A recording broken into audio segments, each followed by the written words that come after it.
Welcome to today's broadcast. No matter what kind of day you're having, please remember that God is big and He is good. He is bigger and better than you think.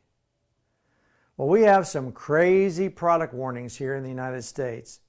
It's as if a bunch of comedians just got together, made up some warning labels, and sold them to the consumer safety directors of our nation's manufacturers. I think about the sign on the urinal that warns us the water is not suitable for drinking.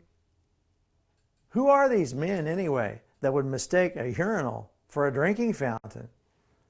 Well, it's hard to believe that any rational human being would require these more ridiculous warning labels. The need for such labels must have some basis in reality. A few folks are apparently a little short on the rational. Well, I used to be a little short on the rational when it came to using faith in God. I needed a warning label that read, "Warning, it is not in your best interest to use faith to pursue your own self-interest." When I became a believer, I was mainly interested in promoting my own self-interest, and I was never completely willing to accept the perspective of those Christians who just believed that whatever happened to them was God's will. I've had things happen to me, and I've made things happen to other people that were in no way God's will, so I knew better than that. So I went to the other extreme, using faith as a tool to get God to do what I wanted Him to do. But using faith to pursue my own selfish interests has proven to be as misguided as not using faith at all. We read in Luke 12:29 through 34. "And do not seek what you should eat or what you should drink, nor have an anxious mind. For all these things the nations of the world seek after, and your Father knows that you need these things. But seek the kingdom of God, and all these things shall be added to you. Do not fear, little flock, for it is your Father's good pleasure to give you the kingdom.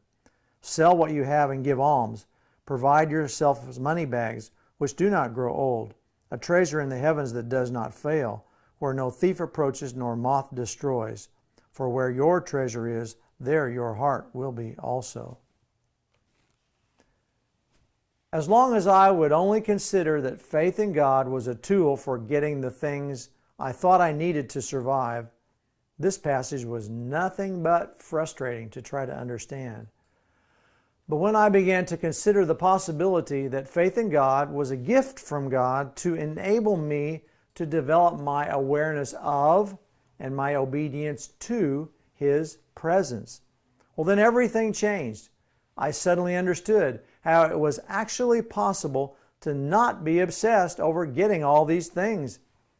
I suddenly understood how it was actually possible to prefer God's presence in my life above all else. For more, please visit givethatmountain.org, and you have a wonderful day.